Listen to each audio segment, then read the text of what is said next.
કચ્છ ભચાઉ તાલુકાના કબરાવ ગામના પટેલ સમાજ અગ્રણી રામજીભાઈ ઉકાભાઈ રાવરિયાની દીકરી સુનીતાના લગ્નમાં પિતાએ કન્યાદાનમાં 3 કરોડ કિંમતની 15 એકર જમીન વાળી દાનમાં આપીને સમાજમાં અનોખું ઉદાહરણ આપ્યું હતું. પટેલ સમાજવાળું પ્રથમવાર દીકરીના કન્યાદાનમાં આટલી મોટી કિંમતની જમીન કન્યાદાનમાં આપી હોય તેવું પ્રથમ વખત જોવા મળી રહ્યું છે. દીકરીના પિતા રામજીભાઈ રાવરિયા સાથે દિવ્યાંગ ન્યૂઝ ચેનલે મુલાકાત લીધી ત્યારે સાથે પટેલ સમાજના અગ્રણીઓએ પિતાએ દીકરીને કન્યાદાનમાં 15 એકર જમીન જેની અંદાજે કિંમત 3 કરોડ છે ત્યારે વાતચીત કરતા શું જણાવ્યું હતું આવો સાંભળીએ. નમસ્કાર દર્શક મિત્રો, આજે ખાસ કરીને એવી વાત કરવી છે કે દીકરીના લગ્ન પ્રસંગની. તો આજે એક દીકરીના લગ્ન પ્રસંગ હતા. ચિરંજીવી સુનીતાના લગ્ન અને રામજીભાઈ રાવરિયા એમની દીકરીના લગ્ન. આપણી સાથે રામજીભાઈ છે, આપણી સાથે હિતેશભાઈ છે અને આપણી સાથે ભરતભાઈ છે.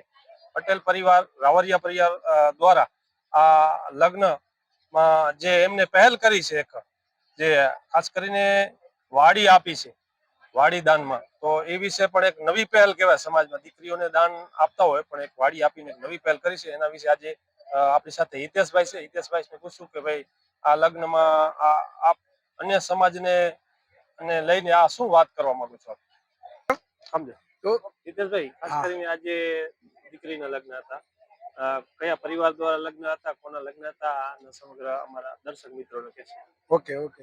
તો આ અમારા વાગડમાં ખાસ કરીને લેવા પાટીદાર સમાજમાં રાવરિયા પરિવારની અંદર રામજીભાઈ ઉકાભાઈ રાવરિયા એના સુપુત્રી સુમિતાના લગ્ન હતા.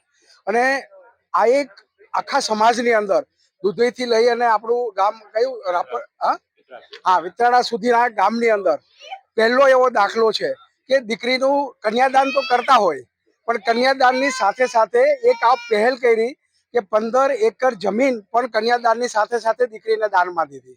તો આ એક બહુ મોટો દાખલો છે આપણા સમાજની અંદર. અને રામજીભાઈએ જે આખું વ્યવસ્થા ઊભી કરી છે, એક પણ રૂપિયાનો ખોટો ખર્ચો કર્યા વગર જે પણ આ સંપત્તિ છે એ દીકરીને દાનમાં આપી.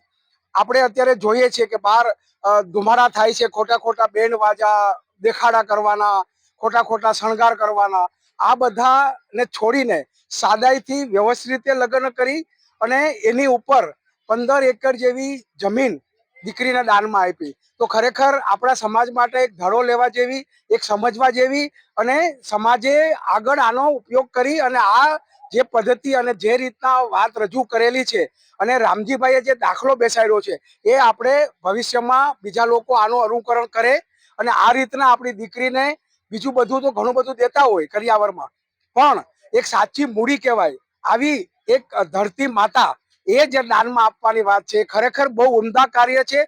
અને રામજીભાઈને ખરેખર બિરદાવવા જોઈએ કે અમારા આખા પટેલ સમાજની અંદર પહેલ કરી અને દીકરીને આવી મતબાર રકમવાળી બહુ કિંમતી દાનમાં આ ધરતી માતા આપી છે.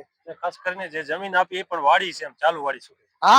ચાલુ વાડી છે. રામજીભાઈ બાજુમાં જ રહે છે, એની પાછળની વાડી. આ વાડી એવી છે કે આની કિંમત ન થઈ શકે, અહીંયા કોઈ વેચવા વાળા છે નહીં. આવી જગ્યા દીકરીને દાનમાં આપી છે. આપણે સોના, બધું બીજા ઘરેણા અને અલંકારો બધા લેતા હોય, પૈસા બધા આડાવડા થઈ જતા હોય, એને બદલે આ રિયલ એસ્ટેટ કહેવાય કે ખરેખર જે વસ્તુ છે એ દીકરીને દાનમાં આપી છે. તો ખરેખર અમારા સમાજમાં ખાસ કરીને અમારા લેવા પટેલ સમાજ આ વાગડની અંદર આ પહેલો દાખલો છે. મને તો એવું લાગે છે કે આવું બીજું કે મેં જોયું પણ નથી. તો ખરેખર રામજીભાઈને ધન્યવાદ. આ જે વિચાર આવ્યો એના પરિવારના બધાથી, તો એ ખૂબ એને અભિનંદનને પાત્ર છે. ખૂબ ધન્યવાદ. મિત્રો, આ હતા હિતેશભાઈ અને આપણી સાથે ભરતભાઈ છે. ભરતભાઈ, શું કહેશો આ લગ્ન વિશે? એક 424 અમારી છે, દુધીથી પીપળા વચ્ચેના 72 ગામ, અને 72 ગામની અંદર આ કચ્છ 24 આવે. કચ્છ 24 ની અંદર રામજીભાઈ ઉકાભાઈ રાવરિયા એક ખેડૂત માંથી કમાણી કરી અને આવડી જમીન ઊભી કરી અને એમાંથી એક દીકરીને દાન આપી અને એક સમાજની અંદર કિસ્સો બનાવ્યો છે કે કાયમી ધોરણે દીકરીને બેઠી આવક થઈ જાય. આજે સુખડીના ભાવ જોઈ એકરના 20,000 રૂપિયા પીતના મળતા હોય, ત્યારે એક સમાજ આની મોટી નોંધ લેશે અને અન્ય સમાજ જે ખોટા ખર્ચાઓ જે સમાજમાં કરે છે તે બધા ઉપર બ્રેક આવશે. એની જગ્યાએ દીકરીને આજીવન રોજીરોટી મળે અને સમાજ એને કાયમી યાદ રાખશે. તો મિત્રો, આ ભરતભાઈ અને હિતેશભાઈ, આપણી સાથે રામજીભાઈ પણ છે. અને ખાસ કરીને હું એટલું કહેવા માંગીશ કે દિવ્યાંગ ન્યૂઝ તરફથી, અમારા દર્શક મિત્રો તરફથી પણ ખૂબ ધન્યવાદ આપું છું કે દીકરી એક વાલનો દરિયો કહેવાય અને દીકરીને આવી સોનાની જમીન કહી શકાય એવી દાનમાં આપી 15 એકર જમીન. તો એના માટે અમારા દર્શક મિત્રો દિવ્યાંગ ન્યૂઝના પરિવાર તરફથી પણ ખૂબ ખૂબ અમે અભિનંદન આપીએ છીએ. દીપક આહિર, ભચાઉ, કચ્છ. દીપક આહિર, દિવ્યાંગ ન્યૂઝ, ભચાઉ, કચ્છ.